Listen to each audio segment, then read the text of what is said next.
Hello and welcome to another episode of Guns and Yellow Ribbons. I'm Fergus, I'm your host. I am joined by a multitude of gooners on here. We have, it's quite a cross population of podcasts and blogs and everything else. So we've got our usual resident in Scummy. Scummy, looking happy as always. How are you? I'm always happy. What are you on about? Yeah. you've got Just face. This is my happy happiness, face. doesn't it? This is my That's happy your happy face. face. Right, okay. Blimey. You haven't got to the dentist yet, then? Nope. Nope. Leave it out. Moving swiftly on. Our podcast whore, our Jesus, our Mustafi lookalike. I'm yeah, man, I'm all good. Boys and girls. I'm all good, man. Looking forward to this. Richard, back again. Yeah, back again. Yeah, lovely. Yeah, I enjoy being on, speaking to you guys. So I'm looking forward to it as well. A bit more happiness going on around us, which is good. Richard, remind people what blog, because you've started writing a blog as well on Arsenal. Remind people what blog that you actually write. Yeah, it's called Over and Over and Over Again. It started off looking back at sort of key games and players from the sort of 1980s, but more recently, I've sort of, with the restart of the season, I've added in sort of, up-to-date match reports of the games that's going on, previews of what's going on. There's not been much on this week, unfortunately, because I've gone back to work and I've been too tired to do anything, but, it'll be back soon. But, yeah, it's on Facebook and I'll put it on Twitter as well. So, Over and Over and Over Again, it's called, yeah.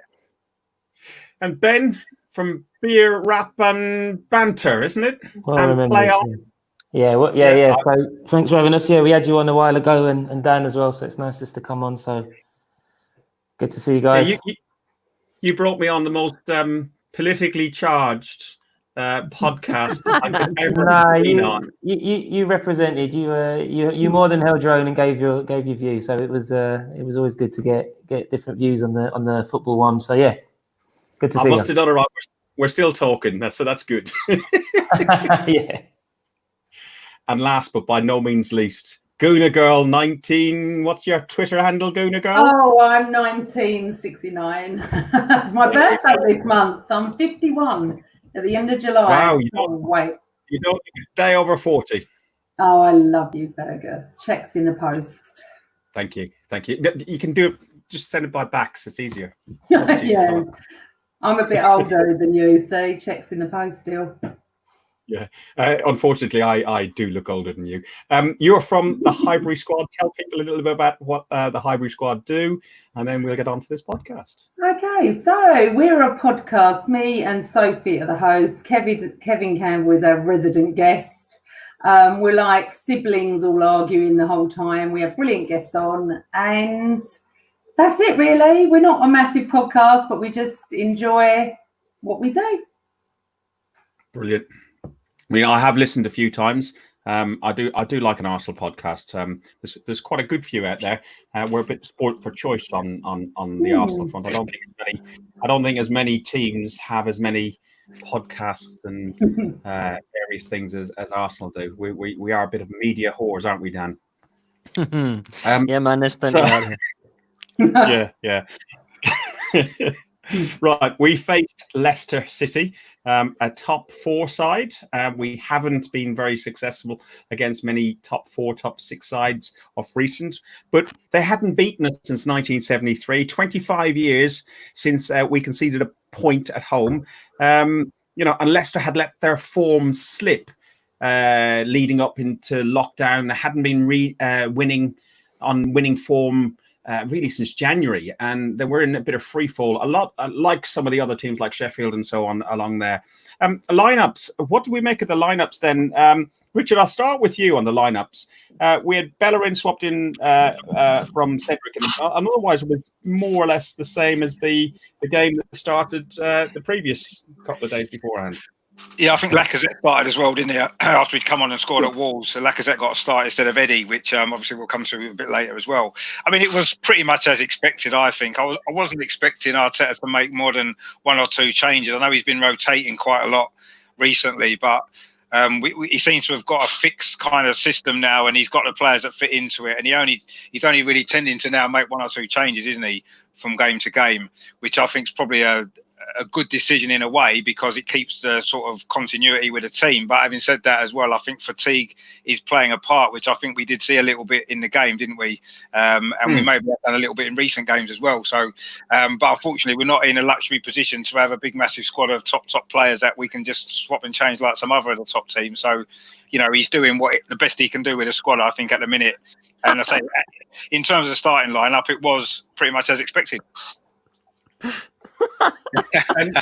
a great comment, by the way. That's brilliant. Just the Kieran Garner says he can't help looking at Mike thinking of Pulp Fiction. Ben, BMF. Ben, what did you make? What did you make of the starting lineups? And is the formation the three at the back, the 3-5, the 3-4-3? Is that the future formation for an Arteta side? Yeah, I think it's working a lot better. I think we're getting the best out of David Luiz in the middle there, and he seemed to be dealing with a lot of the balls yesterday. Mustafi looks, I know we're going to come to him in a bit, but he looked a bit more comfortable receiving the ball in that three. And I like how it goes from like 3-4-3 and then can sometimes push onto a 3-5-2 with like Lacazette and Aubameyang tucking in a bit. But I wasn't shocked too much. I know Bellerin had a point to prove, especially coming off with the Norwich game and then sort of wanting to prove his position. And I thought he did all right overall. Him and Saka linked up well. And I think, he's giving players a chance to prove themselves in training. And, I wasn't too surprised and I was really happy. A lot more stability with the team and the formation. And like you were saying, pretty much now who's going to be in, week out, which is not what we've had in a while.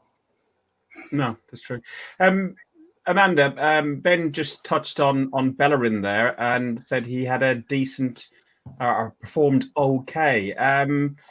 What did you make of his performance? Because I'm actually not in agreement with that. But I thought he did okay, to be honest. I've got no issues with Bellerin. I think people need to lay off Bellerin, if I'm honest. He's come back from a bloody terrible injury into a side that, to be fair, is not very good at the time he came back. But I would like to say something just slightly different to that, is that Saka is the first name on my team sheet every single game, every game. He has become so important to us. It is bizarre how it has just gone full circle with him. But anyway, no, with Bellerin, I think he's going to get better and better. But it's a bit hard at the moment to judge. We're playing. It feels like we're playing every other day at the moment, and it feels like fatigue has got to be massive. They must be all out of sorts. We're out of sorts. We never play in July. I'm not saying this goes for only Arsenal, every Premier League club. It is the most bizarrest thing than playing in front of an empty stadium. So as I said on the hybrid squad, we've got to see who plays well in front of nobody and who really, really is struggling. To be honest, I don't think any of our players, I've picked that out. But I think we need to lay off Bellerin a little bit, Fergus. I do. Okay. Mike, do you agree on Bellerin? Should we lay off Bellerin? I didn't see him put much of a foot wrong in the Leicester game, to be fair.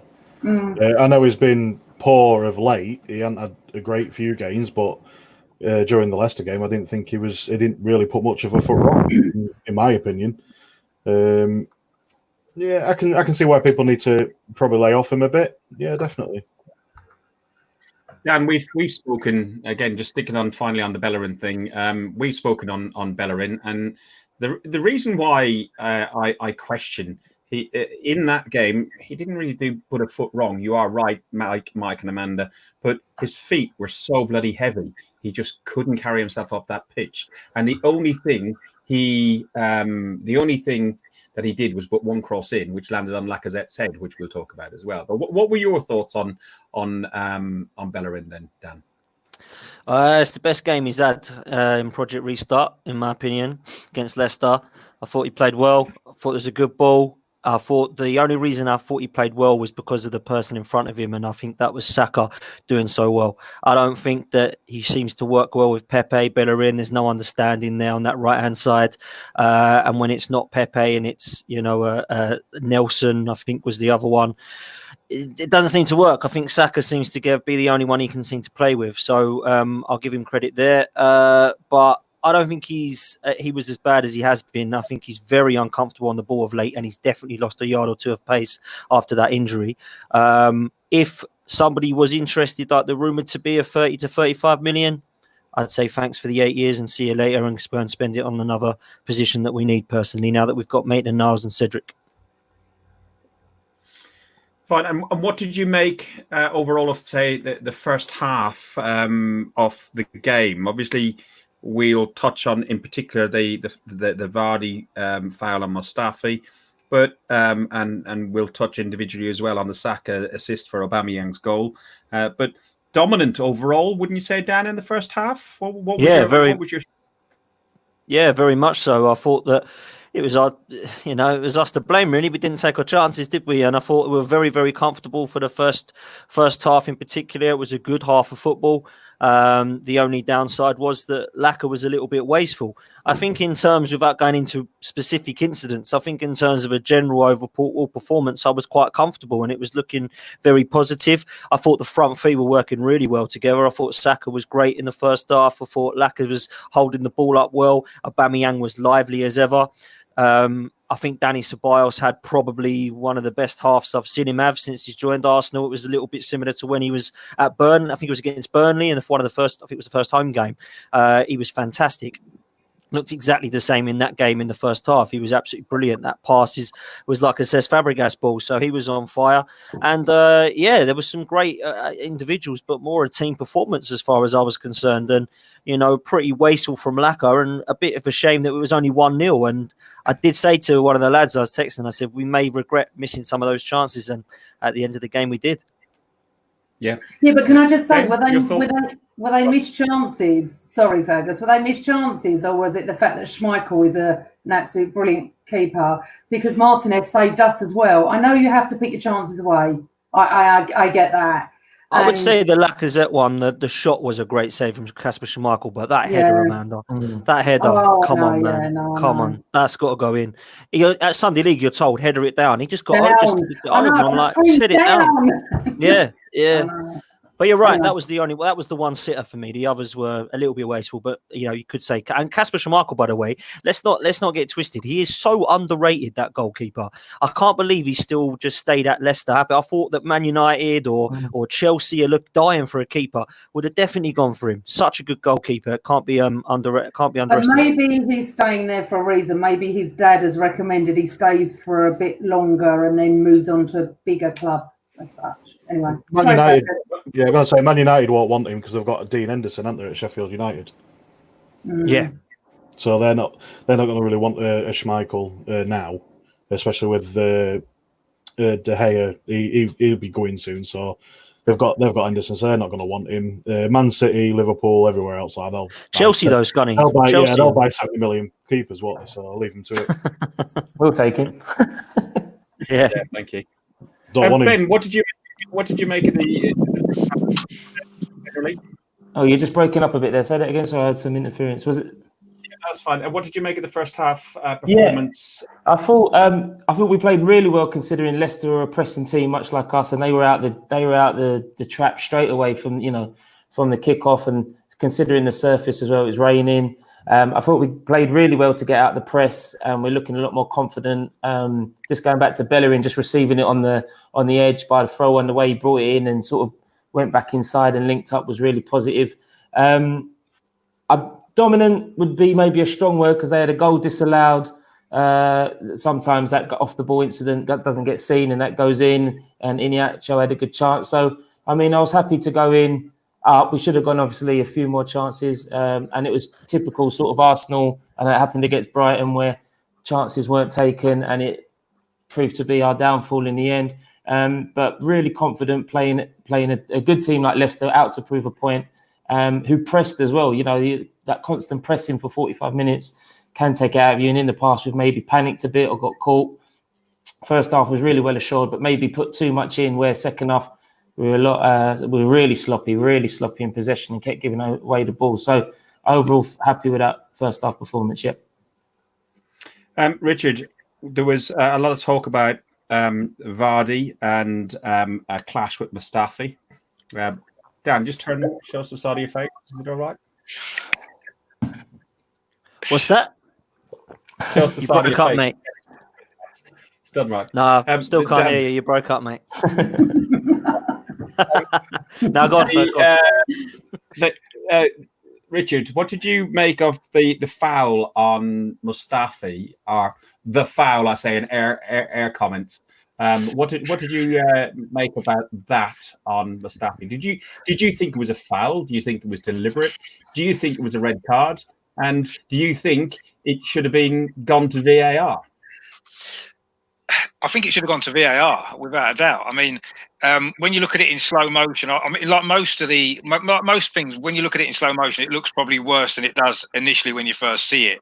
And when it's slowed down, his foot appears to make a move directly towards Mustafi. He seems to look over his shoulder and move his foot towards him as though it's done on purpose. I mean, no one will know whether he did it on purpose apart from him, I suppose.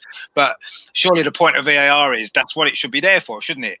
It should be there, and as we saw later in the game, it should be there to at least look at incidents like that, and how that isn't, and that didn't even go to VAR. I don't know. If it had have done to VAR, it would have been interesting to know what they'd have decided to do, because my gut feeling would be that they would have just said it was accidental and not done anything about it. But that just seems to sum up how VAR works when it comes to us. But I mean, the fact it didn't go to VAR to me is ridiculous, because that's exactly what it should be for. To the referee maybe didn't see it at the time, or he wasn't clear. So go to VAR, let VAR look at it, and let VAR decide. And if they'd seen a replay of it, I'm pretty sure, Vardy would have got a red card, because you can't go around putting your studs into someone's face. We'll go into VAR in a little bit more detail afterwards, because I know Amanda messaged on the message group beforehand, and she wants to talk to more around the second half and Eddie's sending off and so on. Amanda, since I mentioned you there, what were your thoughts on the Ceballos and then subsequently Saka assist for Aubameyang's goal? What did you make of Aubameyang's goal? Oh, that was football porn, Fergus. And the thing is, Ceballos, that pass, you know what? Arteta didn't look at Saka or Aubameyang. He went straight to Ceballos. I mean, obviously, he's that part of the pitch to say well done obviously well done in his Spanish way. But it was just beautiful football from Ceballos to Saka to Aubameyang. And that's what we want. We were used to at the beginning years of Wenger, and I want to see more of it. And you know what? Ceballos is a funny one. He's either stinks the place out and he just doesn't work, or he's phenomenal and he's running the midfield. It's so bizarre. I can't work out. One minute I'm raving about him, the next minute I'm thinking I don't even know he's on the pitch. So I do believe him and Xhaka play well. I mean, yeah. I want to go back to VAR, but I'll do that later. But it was just lovely football. It was just lovely, and that deserved to have 50,000 fans in the Emirates to watch that and applaud that, because we all went mad. It was just one of the nicest goals we've scored in a very long time. Mike, what did you make of Ceballos in particular then? Obviously, we all sing the praises of young Saka and Aubameyang. We want him to sign the thing and all this sort of stuff. But what did you make of Ceballos' performance? I know prior to lockdown, he probably had one good game, which is the second game of the season against Burnley. Otherwise, he actually got injured, I think, for a short period and then slipped off. But what have you made of Ceballos, particularly since Project Restart? I think he's relishing the fact that Arteta's there. I think Arteta's doing really well with him. You got to think as well. I think Ceballos at the minute is reminding me a lot of how Arteta used to play in that position. With a ball to pass it in there to Saka in the first place. That was how it looked to me like a typical Arsenal goal, or how I would perceive as a typical Arsenal goal. Long ball into the front, dink to the left or the right, and a goal. That's how it used to be. Now, I think he's relishing the fact being playing under Arteta, definitely. And it's making him a better player, because I've watched a few games now, and I don't watch it with the crowd noise, because I thought, I don't like it. I think it's weird to me not seeing a crowd and hearing a crowd. It's weird. So I watch it like you would do as, say, Sunday League, so you hear it without the crowd noise. And you can hear majority of every game that Ceballos is on. All you can hear is Arteta screaming on the touchline, is Danny, Danny, Danny, Danny, Danny. And you can tell he's trying to improve him, and it's working, definitely. Ben, your thoughts on Ceballos, first of all, and I got another question for you. Yeah, just what a revelation since he's sort of been back. He wants the ball. He constantly wants the ball, and he's always an option, whether to sort of just keep it flowing from defensive midfield or to sort of play the pass that leads onto the pass. Just, you know, he's just everywhere. And also the amount of interceptions, he's been putting his foot in as well. He's not afraid to get stuck in, which has really helped us win the ball back either high or sort of getting there where it needs to be. I'd like a few more shots from him or goals. You know, obviously, I'm sure everyone would, but just what he offers in midfield and the balance has just been beautiful, and a great through ball to Saka. That was really positive. That was, I was just about to ask the next question leading on from that was, does he bring out the best out of Xhaka? I think he complements him well. Yeah, he does the things that Xhaka can't do. Sort of, Xhaka's not as intricate or as delicate. And I know Ceballos has got a dribble in him as well. Sometimes he can carry it, maybe not to the extent of maybe a Grealish or someone along those lines, but he can definitely beat a player nearby. So I think it's been working really well. They've been complementing themselves well. I just wanted to touch on the Saka goal, the assist, where he sat Evans down. He absolutely just put him on his arse, which was amazing. Just he realised the intelligence of the young man, just to face up an older defender who's slower, considering it was a really wet surface. If you notice, he sort of slowed down and then he shifted it on, and Evans couldn't keep up, which then led on to the assist. Oh, what is that? I don't know, but whoever it was agreeing with me. I like it. So it was just to sit him down like that was a wonderful thing to see. You know, just all round good. But yes, Ceballos does accommodate and support Xhaka and let him play his game in his own way. Just quickly on that second. Hang on, Richard, 2 seconds. We've got a little bit more control over Amanda because the fan on her laptop's gone off. So now she has to mute herself and come back in and out. And so she's got to think about when she clicks on that button. So that's what that noise was. Richard, go on. I was just going to say, on that Saka assist, I mean, he's playing obviously in place of Pepe on the right, and he's left-footed as well. It just goes to show that if you're prepared to knock the ball past someone and put a ball in with your right foot straight away rather than not constantly cutting back, you can actually create a lot more opportunities, and it's a lot more of a positive move. And I think Saka showed Pepe the way, what he needs to do. If he's going to be playing in the team regularly on that side of the pitch, he's got to at least a few times in the game go past someone and whip the ball in with his right foot. Saka did it and got an assist from doing that. So that's what I think we've been lacking when Pepe plays. That's what we do lack. And if Pepe had been in that position, we wouldn't have scored that goal because he would have cut back inside, which is what Johnny Evans almost assumed Saka was going to do. And he went to cut back inside and then went round him, didn't he, and left him on the floor. Whereas Pepe would have just carried on coming back inside and probably lost the ball. So it just, Pepe needs to learn that. Very, very intelligent young player. Dan, on a bit like Amanda's laptop, Arsenal seem to run out of steam in the second half of games. Can you understand why? And did you think we ran out of it? Okay, yeah, there was substitutions and VAR and red cards and stuff, but you could see even before that we were less dominant in the beginning of that second half, even before the substitutions. Can you understand a reason for this? People are saying that we keep running out of steam and running out of steam. You've got to remember, this is a bang average side. This isn't a side that's going to dominate for 90 minutes. And people seem to think that we have the right to be dominating teams for 90 minutes. And I don't think we're good enough for that. I'll take the 45 minutes or the 60 minutes, whatever you want to call it. I don't think that the game was... we drew the game because we ran out of steam. I think the incidents was the reason that we drew the game. So I'm not so sure. I think when we look back at the Wolves game, and I know we're not going to go into that, it was similar. People were saying we'd run out of steam. Wolves just came out and responded, and Leicester had to come out and respond as well. And we've got to expect that. These are the top sides. Wolves and Leicester are ahead of us in the table, and the stats don't lie. The table never lies. They are better teams than us. So for our people to say that we're running out of steam, I'm not so sure that we are. I think it's just where we're at the moment, if I'm honest with you. Amanda's trying to come in, but she's on mute because she's got her laptop that's vibrating. It's all fine now. Look, it's all quiet. It goes up and then it comes down again. Okay. Amanda, That's not a very good acronym, that, when you just said that. Look, I wish I could show you, but I can't. It's so old, this laptop. No, it's not that kind of show.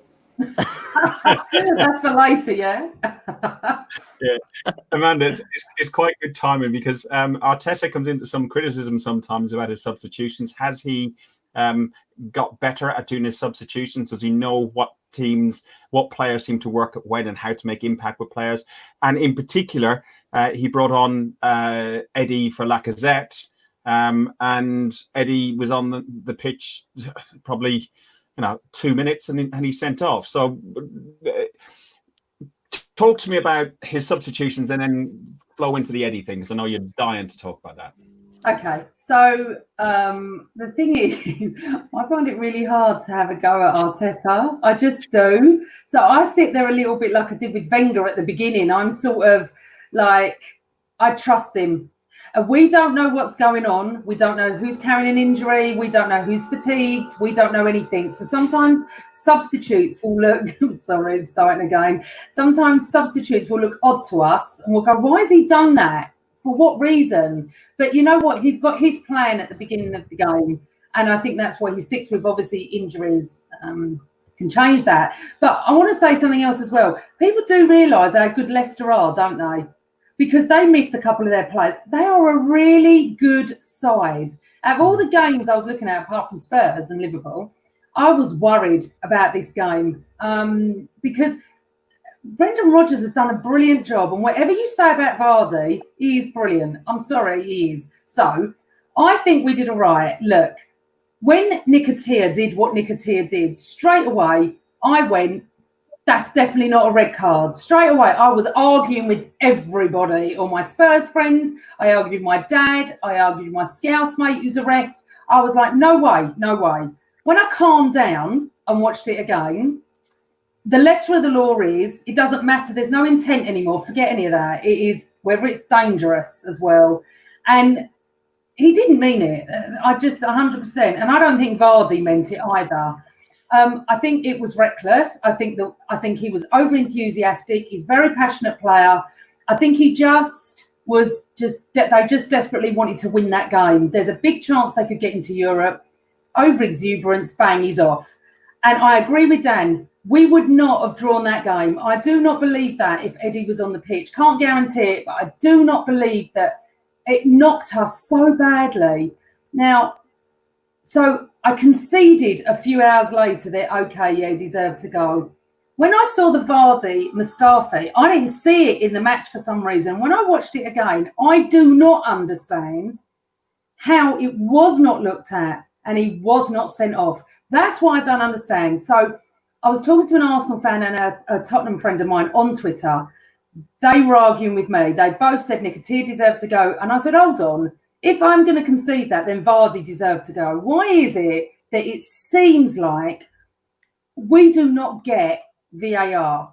So just move forward to a little bit now.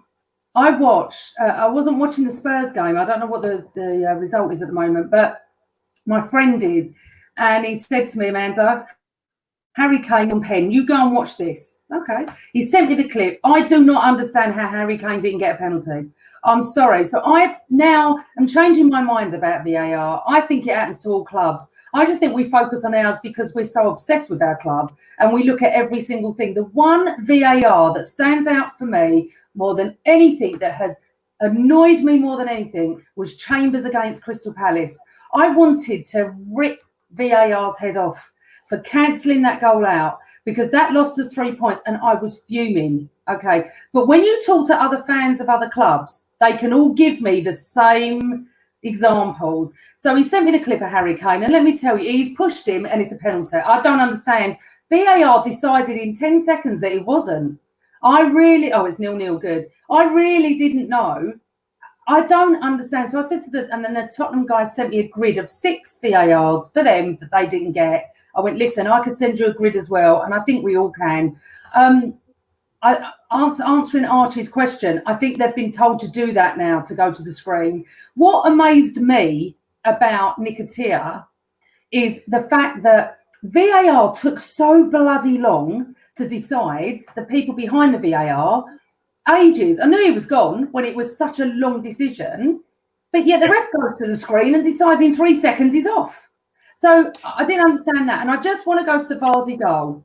I still don't know whether it was offside. I'm sorry. I've watched it so many times. I still don't know. And I thought the other player was offside more than Vardy anyway. But the issue was, did it touch his foot? And I don't think it did. And if it had touched his foot, he would have been offside subsequently. But then there's argument that he went. Is he not active though? Is he not active by going for the ball anyway? That's what I was going to say. He went. I honestly don't think he was offside either, to be fair. No, not do I. And you watch, like Amanda was saying, it took so long to do. The more and more you watched it, he was, I can't remember, I think he was behind Kolasinac.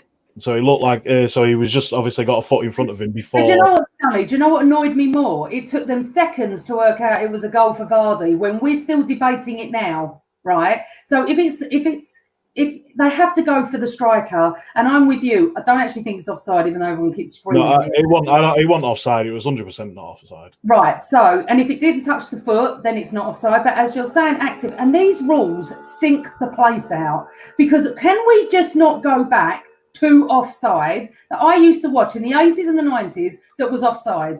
Because I'm telling you, it ruins. Well, first of all, I hate VAR. I hate it. Forget the fact that we do not get a lot of the it doesn't go in our favour, but it's, for me, it's ruining the game. And these drinks breaks, I'm sorry, it's not 95 million degrees outside at the moment. Can't they decide each game? It was freezing the other night and raining. What are they going to stop for drinks breaks for? The only reason. The reason they got put drinks breaks in is they started it because they thought it was in the summer. It was hot when the project restarted. Yes, but then decide on the night, because you can see it was pouring rain and freezing cold. You can see they're not drinks breaks anymore. They're now tactical. Yeah, and you know what? It's getting more and more like American football, and I hate American football. I hate the stop-start shit. I can't stand it, and that's the way we're going. And all of a sudden now we're having 5 substitutes, which will benefit us and big clubs. It won't benefit the little clubs. I think stop messing around with football. Take VAR away. Bring back a normal offside. If you're on the pitch, you are offside. End of story. I'm sorry. I know I'm older than all of you, but I'm sick to death of sitting there enjoying a goal and then going, VAR going to knock it off. Who was offside? Sorry, I'm just having a rant. I haven't done a podcast for a couple of weeks, so I'm just ranting. No, you carry on. You're finding a word in edgeways. Go on. So no, just I think the water breaks. I hear what you're saying. It has sort of Americanized it, but we've benefited from the water breaks, and I'm sure other teams have sort of a bit more. It's like a half within a half. We've been reining in players. I know Arteta was barking at Lacazette constantly, and he's talking about Ceballos as well. And it's just a chance to regroup them, get the lads together, just think about what they're meant to be doing, and then reapply the plan. So, admittedly, I mean, it does seem a bit off because we've never had it, but it has helped. No, I don't like it. Well, I know what you're saying, Ben. I know it's helped, but it's not. For me, I'm such a basic plain football fan. I want normal rules normal laws like we used to have.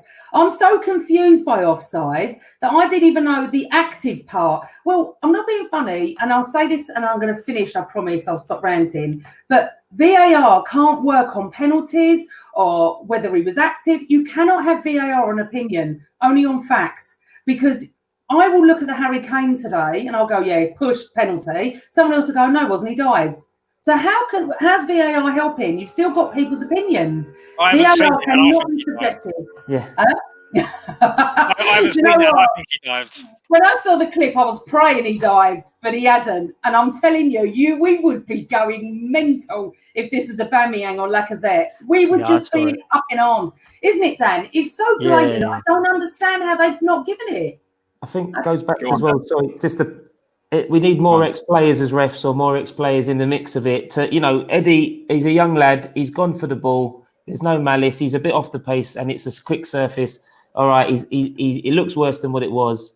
But then by the letter of the law, he's been sent off for what he's been sent off for. So Yeah. there's nothing to do with intent anymore. This is No. Did you see the Burnley one yesterday? Burnley against West Ham. I was going to bring that up, actually, yeah. Oh, the That Tarowski was one. worse, and they didn't even VAR it. It's like, well, you're going to VAR Eddie and send him off. You've got to at least VAR that the next day, haven't you? Surely. It was disgusting.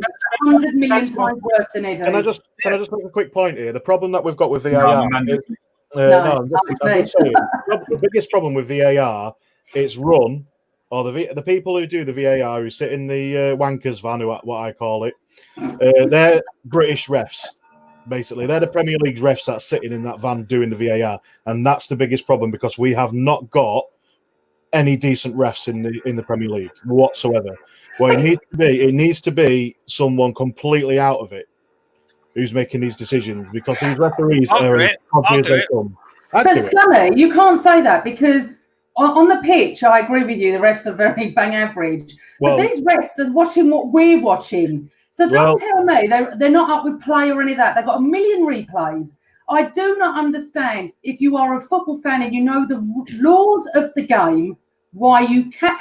And again, as I said, there's a reason why our refs don't get invited to any. There's a reason why our refs don't get invited to any international football, and there's a reason for that. But Scunny, what my point is this: you cannot have VAR for opinions. I'm sorry, you can't. Well, half of us think Eddie should have been sent That's off, my answer to that. and half of us think Eddie shouldn't have been sent off. There we go. No, I agree. I was like you. Hate it so much. I was like you. I thought it was definitely wanted a red card, but obviously after watching it back, you just realise, actually, yeah, it was. I was probably a bit over the top there. I won't hate it on Sunday if we get a penalty in the 90th minute and VAR gives it to us and Aubameyang's dives. I won't hate that now. Listen, but I think the issue is, and you type of touched on it, Richard, as well, is about the inconsistency of VAR. That the Burnley one didn't even go to VAR. The Vardy one didn't get VAR'd, and then Eddie, intent or no intent, a young lad, 2 seconds on the pitch, whatever the reason being, it went to VAR, even though the referee had already made a decision. The referee, they spent, as you say, if it goes back and forth loads of times, you think, oh, nah, it's gone. They've played it 15 times. He's definitely gone. And then the referee goes over, he holds his ear and goes, oh, yeah, I see what you're talking about. And he just sends him off. What did we make of the man of the match on this one, Dan? Because was it a game of keepers? Was it a game of like Martinez was outstanding again in the main? Schmeichel was outstanding as well for Leicester. Vardy got his 22nd goal. Aubameyang got a goal. Who would you have said, of all the Arsenal players in particular, who would you have put down as your man of the match for this game? Obvious, mate. I'll just wait for that plane to go past. I'm going to mute. Listen, man of the match is obvious in this game for me, and it's the player of the month by quite some time, Kieran Tierney. The guy's been exceptional since he's come into this side. I think that everything about the guy I like his passion, I like his desire. I think he's shown some leadership skills. I love the way that he goes mad at someone if they've made a mistake and he has a go at them. I see in the Wolves game, he's sticking 2 fingers up to Kolasinac, not that way around, saying, you've left me with two. That's what we want. Yes, people like him need to be told because the guy is shit. So people like him need to be told, you're not good enough for this team. So you need to either learn from what you're doing or get out the side. And that's what Kieran Tierney is doing at the age of 22. He's showing some potential leadership qualities, potential captain people are talking about. I've been really impressed with his performances more than anything. He's been consistent. And my God, can he whip a ball in? His crossing ability is exceptional. You look at that and people say to me, I'm harsh on Kolasinac. That's how you are a left back, Kolasinac. Watch Kieran Tierney. This guy is quality. Some people are saying he's not good enough for the Premier League. Send him back to Scotland. No, this guy could be... If this guy is half as good as Andrew Robertson, I'll be happy. I think he's got the potential to be as good as this guy. There's who a lot are these of a people, debate. Fergus? Sorry, Dan. Who are these people? Yeah, I don't know who these people are because I've not heard anyone say that. God, what an absolute bunch of wardrobes. Was this the ones from Lewis? Yeah, this I know who you're talking about now. This was Lewis White, wasn't it? Talking about. There was a few people on Arsenal fans for. No, God, there we go. Yeah, well, they need to get their heads a wobble, don't I mean, for me, the guy's got so much ability going forward, and I think that he has an understanding of how to defend. And it's finally nice to see a left back that can do both, because we haven't had that for a long, long time, in my opinion, since Ashley Cole. This guy could be something pretty special. I like the way that he links up with anybody else who's playing on that left-hand side, whether it's Aubameyang. I thought they were brilliant against Norwich and Wolves, and again against Leicester. So it's looking like he's our definite starter. And, you know, Amanda was talking about Saka being the first name on the team sheet. 100% agree with her, but the one right after that for me would be KT. And the one thing I just want to say on the last subject, which I didn't get, and I won't go on about because I don't want to bring up a huge argument. Everybody on here has totally missed the point. VAR works. What doesn't work is the rules that are grey and the individuals making the decisions. They are the two things that don't work. And until we sort that out, VAR isn't going to work. VAR is video action replay. So that is working because we can all watch it. So VAR isn't the problem. It's the people making the decisions that are giving the wrong decisions. Referee. That's what it is. It's video assistant referee, not video action replay. Or whatever. You know what I'm saying? The video thing is playing, but the people making the decisions on it is not working. The VAR is working. It's what is not working is the people that are making those decisions. And as far as I'm concerned, that's got to change. The rules have got to change. They're so grey. I said right at the start of the season, VAR was not going to work. Why? Because the rules are not clear. And until it's black and white, this will go on. Richard, you're apparently been inconspicuously quiet on Tierney. I wasn't asked about him. You've been asked now. To be honest with you, up until probably the last 4 or 5 games, he hadn't played enough for me to really make a judgment. He'd been in and out of the team. He got injured for a long time. But at the end of the day, the last 4 or 5 games, he's shown consistency. He's been good in every single game. You know, I like the way when he gets forward, he puts a cross in. He doesn't necessarily pick anybody out. He just puts them into good areas. It's like percentage crossing, isn't it? And someone should be on the end of them. And if they're not, that's because the people aren't making the right runs into the box. And I like that about him. You know, obviously his attitude is brilliant. I mean, I didn't necessarily think he was perhaps man of the match against Leicester particularly. I mean, I think he had a good game. I think everybody had a good game. I think maybe Ceballos maybe just edged it overall. But it was quite difficult to pick a man of the match, actually, because it was more of a team effort, I thought. There was 1 or 2, decent performances. Obviously, Saka played well in his sort of unnatural position, if you like. Xhaka played well. Ceballos had a great game. Tierney played well. The goalkeeper played well. There wasn't a poor performance, really, was there? So, I mean, you could have given it to pretty much 7 or 8 of them.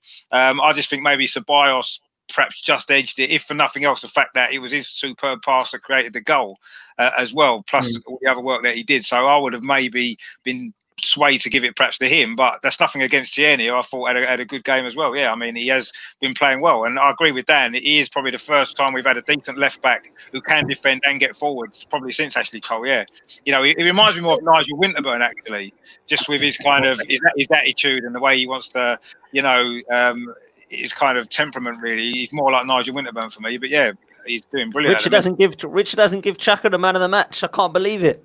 Can't believe it. He was in the running, but I thought I've given it about 4 games in a row, so I thought someone else deserved it this time. Well, Ben, before Amanda jumps in, it's 3 words. That's all I was going to say.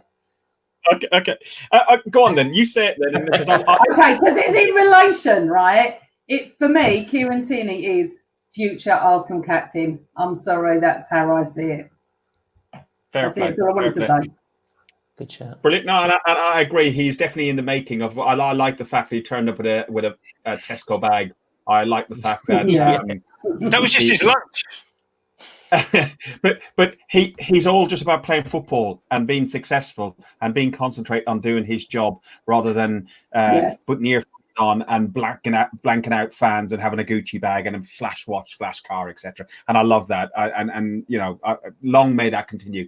Ben, the reason I was going to come to you was Richard said it was very much a team performance and it could have been anybody who would have been a man of the match. I agree with Dan. I think Tierney, closely followed by Ceballos, but also Martinez. But what Martinez said before on Arteta, he said we knew Mikel would be a good. We knew he'd be a good manager when he signed, but we didn't know he'd be this good. You sent me a message on this. Do you want to go into a bit more detail about that and how he seems to have got Arsenal and got the players and just got it?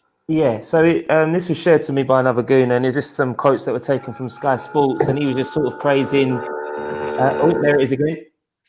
He was just praising. It's every time I'm speaking. He was praising Arteta's sort of good start. Good first half performance. He was praising Arteta's man management and just sort of saying everyone's got a clear identity, what they need to be done, which sounds mad, as sort of as we're hearing it now. I know there was a big issue in the past with Emery and the message not always being clear, but he was really Martinez was really bigging him up, sort of saying, we go into the games, these scenarios we work on in training actually happen, so we start believing in every word that he says. Who'd believe that things you work on in training are actually going to come to fruition on a football pitch? These things should be happening. So he's been really positive, and he's also said recently that he's cutthroat. If you're not doing what you're meant to be doing in training, you're not showing the right Arsenal attitude. And I know this has been evident with Guendouzi and Ozil, and maybe one or two, Maitland-Niles being late to the meeting. If you're not showing the goods in training and the right attitude and the way he wants to move his ethos forward, then you won't be playing, you won't be training, you won't get on. And I'm really happy to see Martinez get a game. And I'm liking him. He played really well. He's been playing well. He's been steady. All right, admittedly the defending's been better, so he's not been bombarded with shots like Leno has. But him off the line, he was twice. He sort of was well out of his box to deal with any balls over the top were in the past that could have caused an issue. And his kicking seems better than Leno's at the moment, his distribution. So I've just been, he's been really happy with Arteta's just coaching. And just going back to the water breaks, I know you're not a fan, some of you aren't a fan of it, but just Arteta able to relay his message to the team specifically. They're a young team, they're above average. We're getting there, but they need constant talking to and constant managing and simple messages. So I just wanted to get that out there. It's been really positive response from our number two. And with the water breaks, they've started them, so they've got to do them consistently right through the end of the season. Unfortunately, I'm with Amanda in the sense that I don't like the Americanization of it. It seems like quarters rather than halves, and so on. I don't want it to go down that route. Guys, finishing up on Martinez, Mike, who would you pick in goal on your team sheet first if both Leno and Martinez were fit? Who would you pick? Leno. Dan? Without question. Leno, 100%, mate. 100%. Martinez has been great for these 7 games, and good luck. He can be good for another 7 when Leno gets injured again. But Leno's our number 1, and he's been consistently good for 2 years. You can't just drop the guy. He's great. Leno's superb. Okay. Another question that you guys put to me to discuss is who's our best front three when Pepe's back? Richard, who do you reckon our best front three is back, and what do you do with Lacazette? Richard, if you say Ozil, I'm not going to be happy, by the way. What I was going to say was it's irrelevant whether Pepe's back or not because he's not in our best front three. So it's difficult, actually. I mean, I think Saka's probably better down the left, but having said that, he's done a good job down the right. He's been more effective down the right than Pepe has. Aubameyang maybe should be down the centre. I would probably say, actually, Saka on the left, Aubameyang through the middle, and it'd probably have to be Pepe on the right out of that, but only because we haven't got anybody else who can play on the right who's better than him, unfortunately, other than Saka. But then that leaves us, then you'd have to play Aubameyang on the left, and then, maybe Eddie through the centre. That would be maybe, I would be indecisive between playing Aubameyang left, Eddie centre, and Saka right, or Saka left, Aubameyang centre, and Pepe right. I can't really decide because I'm not convinced by Pepe yet. I want Pepe to do what Saka does on the right, you know what I mean, when he plays there. But I think Saka's better on the left. But yeah, that would, I can't decide between that, if I'm honest. Amanda, would you agree, bearing in mind that Aubameyang has played on the left most of his career with Dortmund, and he seems to, as much as I like him through the centre, he's played for quite a lot of his career for Dortmund and now Arsenal on the left. Would you agree with that front three? Would you change it? How would you have it? No, I'd go with Saka on the left. Aubameyang has to play down the middle for me. He has to. And I like Pepe. I think if Arteta gets hold of him and Pepe respects what he's trying to say and do, I think Pepe can be a good player. I just think he needs time. Listen, when Perez died and all the rest of them, none of them were great. So let's give him a chance. Let's give him a chance. That's what I would do. Yeah. Unfortunately, it's hard with Lacazette and Nicotia, Eddie. So that's what I would do. Me? You saying me or Ben? I couldn't hear. Dan, you. I would go, if everyone was fit, I'd actually play Saka right, Martinelli left, and Aubameyang through the centre. But at the moment, Martinelli's out, so I would go with what Richard said: Pepe right, Saka left, and Aubameyang through the centre. Ben, Mike, anything different? Scanny, do Go you on, want to say? man. Oh, No, go on. On paper, yeah, I'd agree. I think certain games you may sort of because this, yeah, I'd agree. Although I'd want Pepe to be putting in the defensive work and pressing from the get go. Yeah, you got to play Auba down the middle. I mean, he's got 20 goals again on the left. And he really hit form last season when he played him down the middle. Does put a shift on the side there. So I don't disagree. Same as the lads. Fine. I got your message, Amanda. All right, you take care of muting yourself. That's fine. I'm only trying to, just do what you need to do. Mike, what's your thoughts on the front three? And then I want to ask you about Danny Ceballos. I think people need to give Pepe a break. He come in this season, and it's been a really weird season, hasn't it? Let's face it. He's had Emery at the start of the season. Then he had Ljungberg for a little bit. We got Arteta, and then we got Corona. So, give him a bit of a break. He's still trying to fit in. So I think maybe next season we can start judging him a bit more. But I think this season, I think people need to really give him a break. So Pepe would be on my right-hand side, definitely. And I don't know. As much as I like Aubameyang, I really do, but he wants to obviously play on the left-hand side. I don't think he wants to play through the middle. I think he feels he's suited to the left-hand side. So it's the thing that I'm really tossing up on this one is, do you play Aubameyang or Saka? And that's the one that really gets me. So obviously it would be Aubameyang, and I'd probably put Eddie in the front, because I just don't think Lacazette cuts it for me, to be honest. Would you not consider maybe like 95 Winston has said, can you see Martinelli playing as central striker one day, and would you play him ahead of Eddie? No, I think it's the same as Aubameyang. Is a left-sided forward. I don't think he wants to be in that middle role. So if he is more suited to that left-hand side, let him carry on. Let him develop on that left-hand side. See how he gets on. It's only his first. It's his first season this year, isn't it? Yeah. Yeah. So he's still young. He's still developing. So keep him on that left-hand side. See how he does. And if he feels like he wants to make that jump forward, or the manager feels like he needs to make it move around, then see how he does. See how he gets on. Ceballos, then. Who wants to talk about Ceballos? We've already done this, loan him? haven't we? What's that? We've already done this, haven't we? With Ceballos? I thought we just talked about him. We have, but would you sign him, or would you let him finish at the end of his loan? Quick round then. I'd loan him again. I think I'd loan him again if they're up for it. Real Madrid, and I don't think I'd be too keen to be paying. I think they want like 45 million for him, don't they? So I'd rather get Grealish for that or Party for that personally. So yeah, Danny Ceballos on loan. I'd say that. Say again.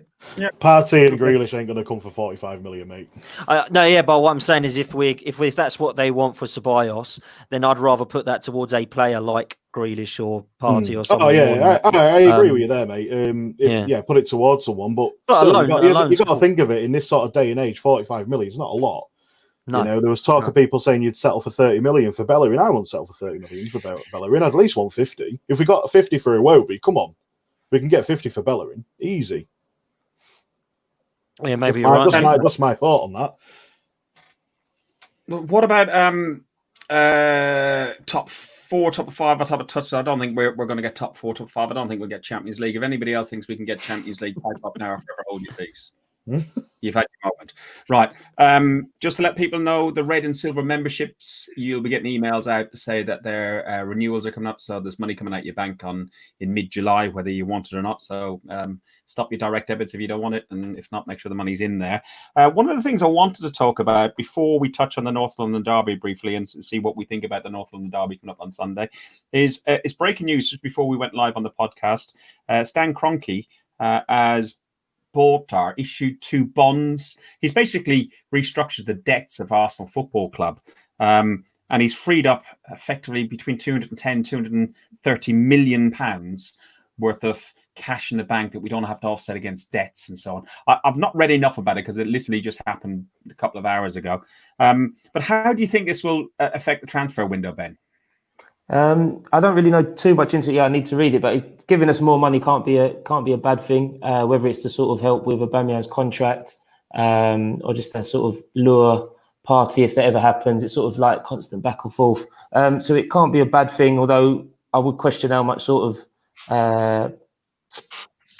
how much he really wants to do. You know, how much interest he has, or sort of how much he has to say with everything else. So we welcome more money, especially not getting into the Champions League this season.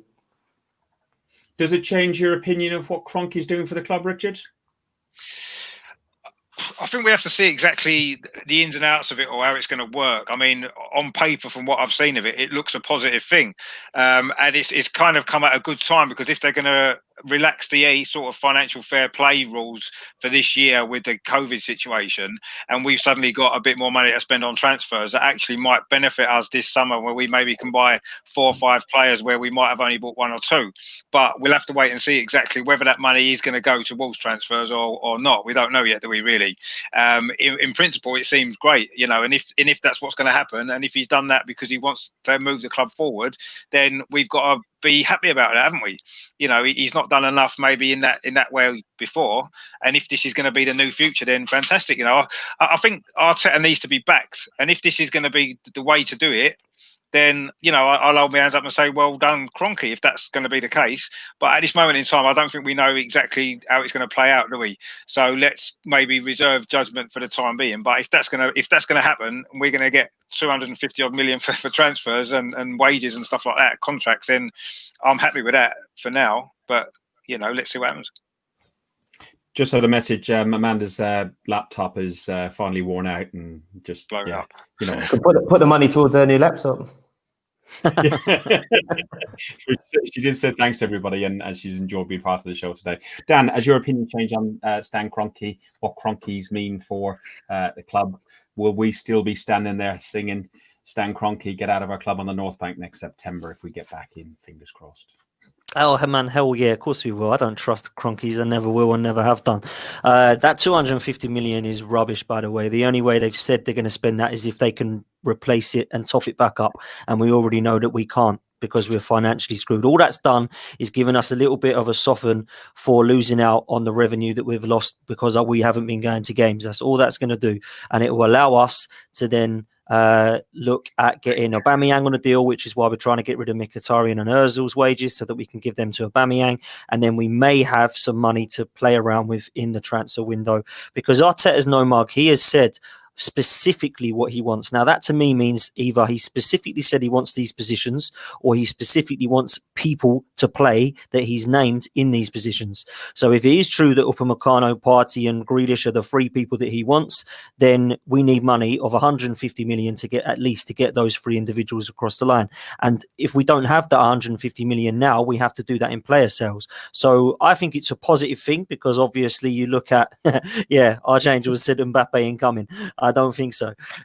So I think when you look at it, it is definitely a positive, because it is basically putting us back with a shout of another club that lot down the road, which are apparently financially screwed because they're having to loan money. What has happened is we have, obviously all football clubs are in debt. Arsenal were in debt. We have paid off 2 debts to prevent us being even more in debt. That's the way I see that quote. And the 250 million, do not believe that. Don't be fooled. We do not have 250 million sitting there to spend on transfers. Please don't be fooled. You'll be very, very disappointed in the summer if that's what you think. Mike, I think we've done enough on that. But we I was mentioned going to say all Stan Kroenke's done there is buy a debt that Arsenal was paying, so now Arsenal pay him the debt. So now Arsenal doesn't owe a bank or a bond money. That's the Arsenal worry. now owe Stan KSE money. So that's the difference. That's the worry as well, because I don't trust the guy. Dan talked about that lot down the road. We play them on Sunday.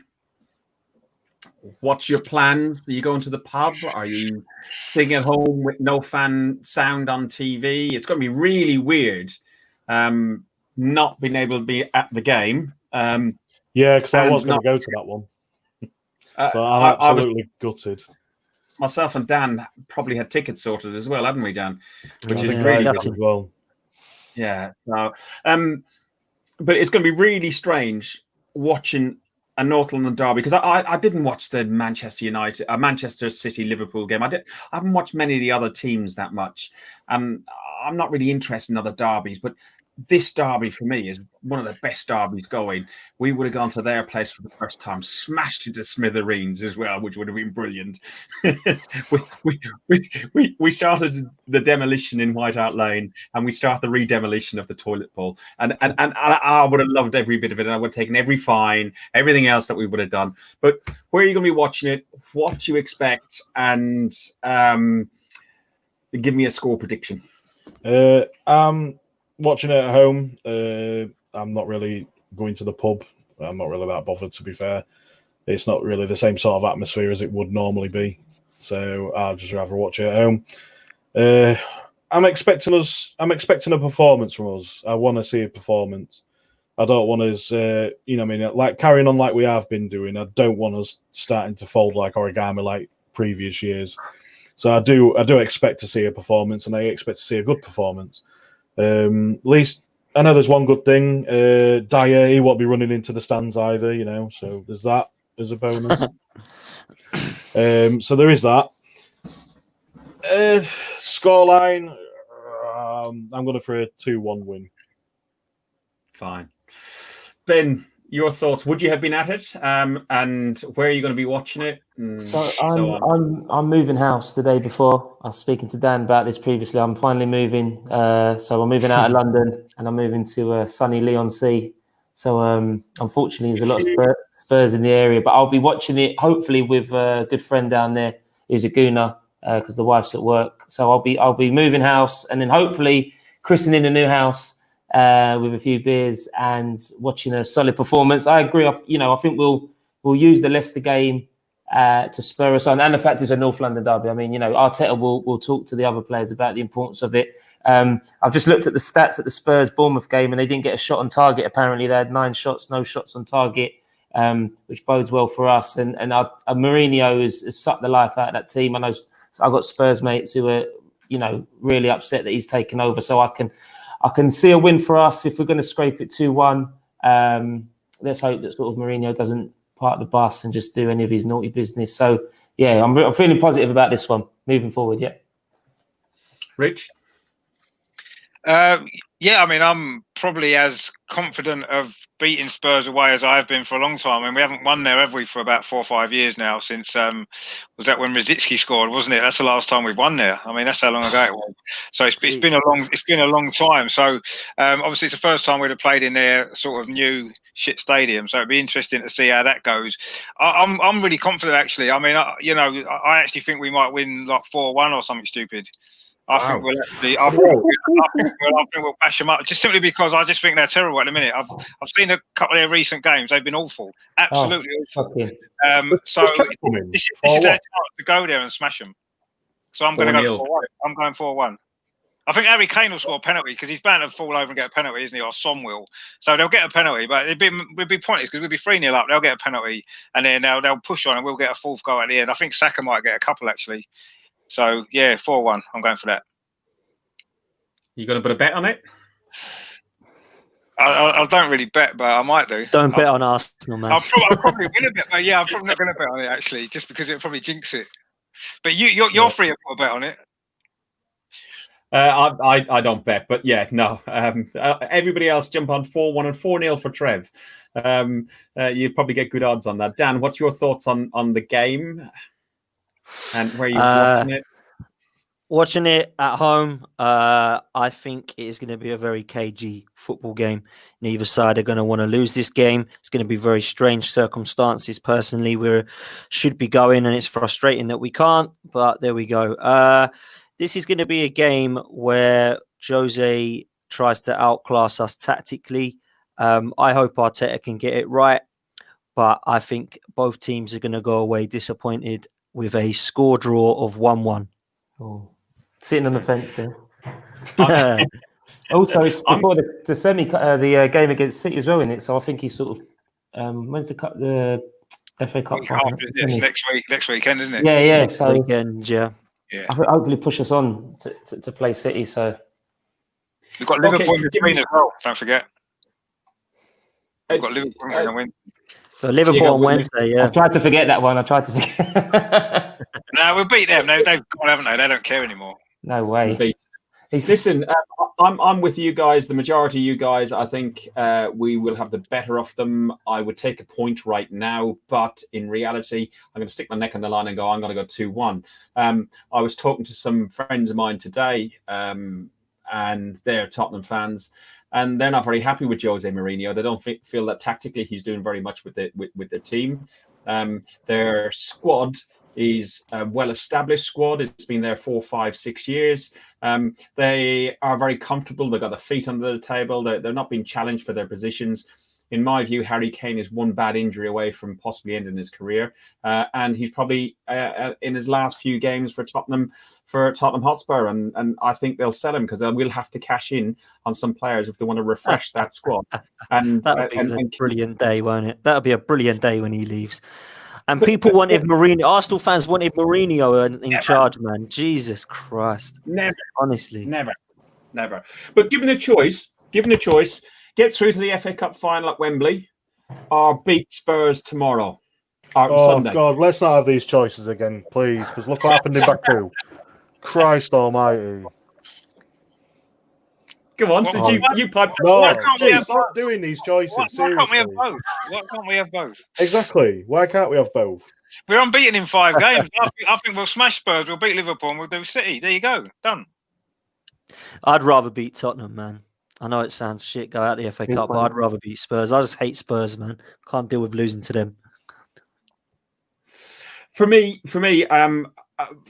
listen, if we get to the FA Cup final and if we win the FA Cup, it'd be great. It would be a great achievement for Mikel Arteta. We said when he first came, I think even on this podcast, wouldn't it be great if he came and the first thing he done was walk up Wembley Way and pick up the FA Cup or a trophy of some sort. And we said that was the best opportunity. He won it as captain for Arsenal, and it would be nice. But finishing above Spurs in the league, regardless if that's 16th over 17th, I just want to finish above Spurs again. I want the cycle to reset because having these idiots piping up as they have for the last 3 or 4 years really annoys me. So if I had to pick one, I'd pick the Spurs victory to finish above them. But yeah, like Mike said, yeah, why not have both?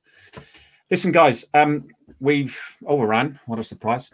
Amanda sent her regards, and we thank her for joining us. And if you want to hear more of Amanda and her fantastic laptop, you can listen to her on the Highbury Squad, and you can follow her on Highbury Squad on Twitter, Gooner Girl 1969. Ben, give your socials out and tell people when your next podcast is out. Yeah, so people can check us out if they just search Beer Rap and Banter. That's the main platform, and that's on all podcast platforms. And underneath that, you'll have the Play On Football podcast, which is fortnightly, and then the Beer Rap and Banter is the other week. So basically, every weekend, ready for Monday morning, and it's at Beer Rap Bants. And my personal is at Ings LT, ENGSLT. Mike, when you go back on Arspros, are you back on Arspros again soon? I'm not too sure, mate, if I'm being honest. But yeah, Arspros, I'm not exactly sure when the next podcast is coming up, but it's due soon. And it is going to be a really good debate, this one. I don't think it's one to miss. Good. Okay. Well, make sure you let us know and send I our will. regards to Matt.